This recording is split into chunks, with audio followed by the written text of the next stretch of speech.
What's up, guys, from CCS? No, not that CCS, from CCS Toys. Here we have the Mortal Mind Super Robot Wars OG Cybaster Posession version in this big, huge, heavy box. This is a figure, not a model kit, that we're going to be taking a look at here for today's video, so it'll be a little bit different, but we'll go through the standard unboxing of this, take a look at how it's all packaged up, and then we'll take a look at the figure itself for today's video.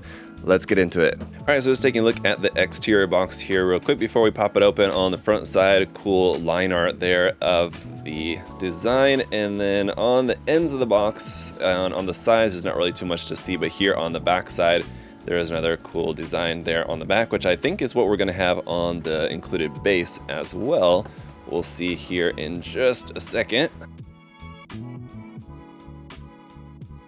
It's just this inner cover art piece here, which is very cool. The text in gold and in a really nice full color image there of the Cybaster, and we can take this out. Let's see, and then there's our figure and accessories and stand and everything right there.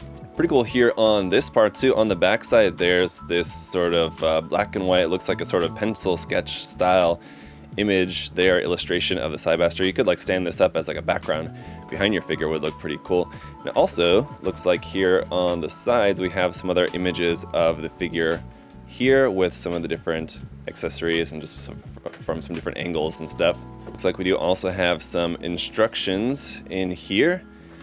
And this is probably just going to let you know kind of a little bit about what's included right here, and then how all the parts go together, how all the parts move and everything. So it's a good reference for you, so you're not moving stuff or trying to move stuff that's not supposed to move, and just so that you can know everything that your figure does or is meant to do here. Looks like we also have some batteries that you can use here with this, and it does, sort of like transform too. So, all right, very interesting. All right, I was thinking that this was just one layer, but actually that's just the top layer. There's a second layer underneath, which has all the rest of the accessories and what looks like a bunch of different effect parts and other weapons parts and everything. So there's a whole bunch of stuff in here. Let me go ahead and get everything out, and then we'll take a look at it. Alright, so here it is, all assembled. There was a lot of stuff to put together, so it took a few minutes, but oh wow, this thing looks amazing. It feels amazing too. It's very heavy, and as you can see, even though it has those huge parts up there on the backpack, it's able to stand perfectly fine. The legs especially are very heavy, so it's got a lot of weight down there at the bottom, a lot of die-cast metal inside of there. We'll talk about everything here in more detail, but let's go through some of our accessories that we have here for this first to start off. But first of all, one other thing that I do want to point out is I just want to say how nice it is that even though this is such a shiny metallic gloss coated finish here, it doesn't pick up fingerprints, so it's easy to handle without leaving a bunch of fingerprints everywhere, which is nice. But anyway, starting off with, I guess, the more mundane accessories would be just the hand option parts. Now you have these on here, which are fully articulated hands, so these you can put into any pose that you might like, and they are really nicely articulated and very highly detailed as well, and those look really good. And you have a joint at the wrist, and we'll talk some more about the articulation later, because basically everything is articulated here on this figure. Then we do have a couple of fixed pose hand options here for both the left and the right side. One is just a straight holding hand here for the sword, and the other one is for holding the sword at more of an angle, so that's how you're going to use that. And speaking of the sword, here's that, over 25 centimeters in length, just the sword alone. The gold and the metallic green details on here look really nice, set against this metallic silver. This one does have, unfortunately, a manufacturer's defect here where the paint got a little messed up towards the end of the sword there, so that's unfortunate, but again, all the detail on here does look really, really nice. And so that is very cool. Now, if you don't want to have this held in the hand, you have this stand piece for that. So this effect part here, which is just the clear part that's painted in this like metallic green, you can stick the end of the sword into here, and you can have the sword sticking up like that and make it look like it's sort of like summoning the sword or doing something with the sword, or just have it stood next to the figure there like that. No, you have to kind of make sure it's straight in there, but it's a pretty cool little effect part there for displaying the sword. Then we've got two of these little guys. Now, even these little things are highly articulated. These kind of little legs here at the front, you can turn side to side. You can also bend these up and down. I am trying to be very careful with this. Some of these joints are going to be a little bit stiff straight out of the box, so just make sure that you're very careful, but You can bend those up and down. Kind of head here at the front, you can also turn, point up and down. These parts here, you can turn side to side, point these up and down. And then here around on the back side, I mean, just all the painted detail inside everywhere is pretty awesome here on this. And this opens up here at the back and reveals a hard point. And that's where we can plug in these awesome effect parts here. So you have these cool blue effect parts here, again painted in this like really nice shiny metallic blue here for those. So that can be going along there like that, and we're going to plug this onto our stand. Actually, this clear green effect part like this will then plug into the back of here first, into there like that, and then we've got this long stand. This one also at full height here is about 24 centimeters, but as you can see, we have a number of different points where you can bend this, and then at the top just this little clip where we can just plug this guy onto here. And then you can then also just rotate that, then change the angle of that. And that's a pretty cool effect, I have to say, just for an accessory. And we have two of those, so you can have two of those flying around there with the effect parts. You can omit the green effect part at the back if you want, or do it kind of however you want. And then the articulation of the display stand is really nice too, and very tight. Of course, as you can see, we have screws on there, so you can make sure that stays very tight. And that's your display stand for those guys. Then of course we have a bunch more of these effect parts that are going to go around on the figure in the back of the leg and in the shoulders, and I'll go over that here in just a second. But for the display stand for the main figure, I wanted to show this to you guys, just kind of how it came packaged. So it does come packaged with this plastic on the front of here, which I'm going to remove. And on the bottom side, you have to put in 3 AAA batteries in there, but then once you do, there's a button here on the front. When you push the button, it lights up there with this green design on it. Is pretty cool, I have to say. It's pretty awesome that that's just kind of, when you press it again, I think it sort of fluctuates, sort of now if you do that. Yeah.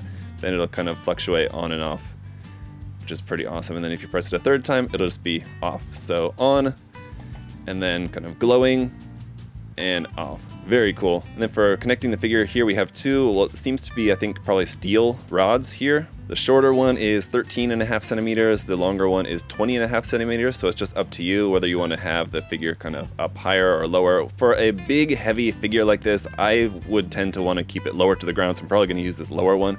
And then we have 2 different attachment pieces here. This is what you're going to stick at the top to attach onto the figure itself. So depending on whether you want to have it in its regular normal mode or its transformed mode, you're going to use one of these 2 attachment pieces. I'm going to stick that in there, and we'll set that aside for right now as we then take a look back at the main figure here. So just to give you guys a sense of the height of the figure, it looks like it's coming up to about 23 centimeters for the head height, but then the backpack's obviously then going to make it a little bit taller, which makes it larger than your typical like Bandai Master Grade kit. Here's a 1/44 scale strike kit here for comparison to just your kind of your standard 1/44 scale HG, or in this case entry grade model kit. So it's definitely big. And aside from the light in the base, we have a number of lights here in the main kit as well. And the small batteries, the button batteries for these lights were all included. The AAA batteries were not included. Let's start off here in the head. The way that you turn this LED on is actually this part here at the back of the head. When you touch that, you can see it turns on the LED. There's a small little bit of movement there, which touches a button on the inside, and that turns on the light for the eyes and the head, which is very cool there. And then here on the front of the shoulders, again, when you just touch these, it turns them on here on the front of the shoulders. And the really cool thing about these two is that they're just magnetized parts. So if you need to change the battery, really easy to take these off and change the battery, just pop it back on there with a magnet. Same thing here in the midsection right there. That's a part that's very easy to take off, but that just touches and turns on there like that. And then up here at the backpack as well, this section comes off very easily. You can change the battery in there, attaches back on with a magnet, and touches to turn on there like that. Same thing over here on this side. So that looks pretty awesome, I have to say. And with the headlights turned on, the one in the head, it's not as bright, and just the eyes are small, so it's not near as visible as these green orbs there. And then there's one more, or 2 more actually, LEDs that are here on this part in the back of the arm. I'm gonna take this part off to show you, because this is pretty cool, because this all expands out. You're gonna take this part expands out, these parts all pull out here like this. And this goes to what I was saying earlier, what I mentioned about how everything moves on this kit. Yeah, everything moves. You take all that, expand it all out. This center part here is then just going to come out. There you go. That pops out, and then we've got this glowing part there in the center, and again, that's just touch activated. So really, really cool detail and the painting on that and everything, and then lit up. It looks very awesome as well. And so this is what's going to be there attached onto the back of the arm. Once you have everything all expanded out and the LED turned on, it looks pretty awesome. And this part, however, doesn't use a magnet, just uses a simple peg there on the back of the arm, but that goes in there pretty simply and easily.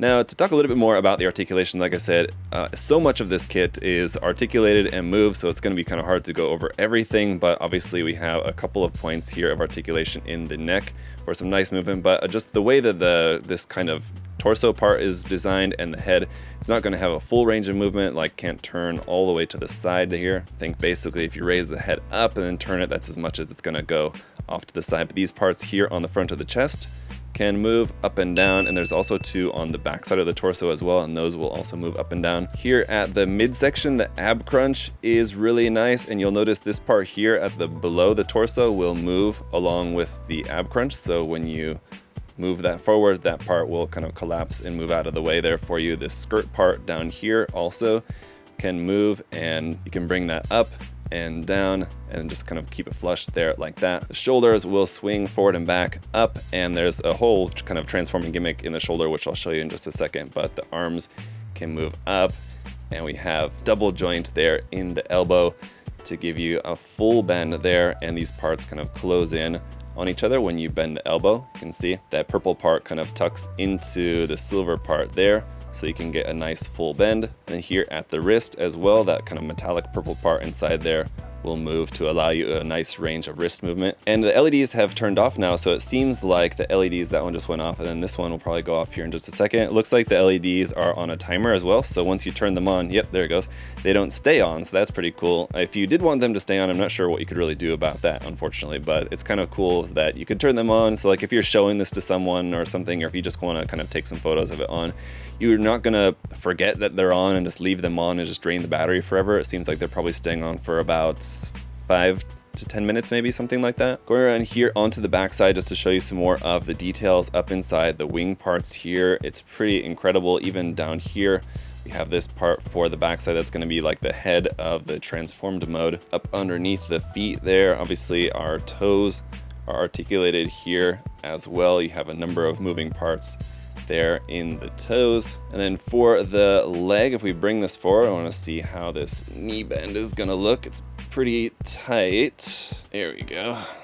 It's tight, which, like I said, is probably good, because you want it to be tight, especially for how much weight you got going on with this. But just be careful, especially the first time you're bending it. As you can see, there's that piston that's popping out there in the thigh. I think it's probably one of the reasons why it's so tight, because that's the first time that that's moving, it's being extended there. But pretty awesome detail there for that. This knee armor here at the front, also movable there like that. And then for the side skirts and these kind of backside skirts here, this thing is getting heavy to handle. Those will move a little bit, but they're kind of just gonna move a little bit out of the way for you as you need. And then obviously these backpack parts here as well will move up and down, in and out, so you can adjust the angle of those as you might need as well. So all right, let's come back to those other effect parts now. So these ones are going to go here in the back of the leg. We're going to lift this part up. It's only going to lift up a little bit there, and then we're going to expand these parts out to the side. You have that cool detail piece up inside of there, but we're actually going to use this included part here to remove that. We need to pop that out of there. It's actually magnetic, so that's good. That will make it easy to put back in and take out. If I can get this, I just don't want it to fly across the room. There we go. And then we're gonna take our effect part, which is also has a magnet in it there, as you can see, and that's gonna press up into there, and it said to press that. Oh, okay, and when you do that here, you can see this, when you press this kind of in and up, it opens up this part here at the bottom of the leg there as well. There we go, just trying to get it all the way extended and opened up there for you guys. That's pretty cool, that looks pretty awesome there, with that effect blasting out of the back of the leg there, and this part opened up, and even more detail up inside of there. That looks pretty awesome, so very cool. And then we have a similar effect up here at the shoulder. This part is a little bit interesting. I've been trying to figure this out, and I think I finally figured out how it's supposed to work. So you pull out this part right here, which is kind of easier to pull out, and then you have to just keep pulling this, And if you pull this entire section out, it will completely expand out like that, and then you can point it up. They're gonna take this effect part here, and this is also again magnetized, just pops into place very easily right up there. Take this part and point that up. Inside here, more effect parts will pop out. This one and this one here. Then we're gonna add a couple of more effect parts that will slot into place here and here into there, and that gives you the full effect here on the shoulders, which is pretty incredible there as well. So alright guys, there you have it. This thing is a beast, and for the cool price of around $360 for it, it better be a beast of a figure, and it really is. I think, in my opinion, I mean, if you're a fan of the Cybaster, if you're a Super Robot Wars fan and you like big mecha figures like this is one that is definitely going to be very incredible for your collection, no doubt about it. So I think definitely well worth the price. The packaging on it is really nice. It comes really nicely packaged. The quality on it, this one did have that little paint defect on the sword, but otherwise that's the only defect that I've noticed. Otherwise, all the painting on this looks really, really good. The finish on everything is really nice. The details are really incredible. All the effect parts that you have for this, all the LEDs in there look awesome too. I love the fact that the LEDs are very easy to turn on and off, very easy to change the batteries, and that they don't stay on, that they just go off on a timer. That's also a really nice feature for those. And aside from the LEDs in the kit, we have the light up base, which is also really cool. You have the different functions for that, whether you want to have it just on or you want to have it glowing. That's another really cool feature. That one also very easy to turn off on and off with just the button there on the front, and then just running on just 3 AAA batteries on the bottom. Kind of pretty easy to change those out just with a screwdriver. And yeah, the thing looks incredible. This is not the type of thing that I normally review here on my channel. As you know, we're normally looking at model kits and not figures, but I hope that you guys enjoyed taking a look at this today. This figure is actually just on loan to me to review and share with you guys, so I hope that you enjoyed taking a look at this. Let me know your thoughts down in the comment section below. What do you think about this incredible beast of a Super Robot Wars figure? Is this the kind of thing that you're into? And would you like to see something like a model kit sort of similar like this? I guess the only thing that we could maybe imagine it being, unless it came from like some sort of third-party company that was making something sort of like this as a model kit, if Bandai were to make something like this, it would basically be like a perfect grade. And so I don't think that we're going to see a perfect grade Super Robot Wars kit anytime soon, but I gotta say, after spending some time with this figure, it would be pretty cool. I have to say, it would be really awesome to see Bandai take a crack at making a perfect grade Super Robot Wars model kit. If it was anything like this, it would be really, really cool. So I hope that you guys enjoyed the video here today. If you want to check the link in the video description to USA Gundam Store, I know that we did have this, and I think at the moment it's currently sold out. I don't think that we're getting any more in, but I know that you can find them online if you are interested in buying one. Like I said, they usually go for around $360 average. Obviously, you could get it from overseas for cheaper, but it's a big heavy box, so you're going to be paying the difference in shipping, so it's just kind of, that's the way it goes. But check that link in the video description to USA Gundam Store. We do have more Super Robot Wars model kits there, of course, from Bandai. So if you are a Super Robot Wars fan, you can find some cool stuff there on the site. And of course, big figures like this, we do have plenty of those there as well, so check that out. If you guys enjoyed the video, leave a like, make sure that you're subscribed. If you're not subscribed, I really appreciate all your guys' support. Thank you so much, and until next time, have a great day, guys. I'll see y'all later. Bye-bye.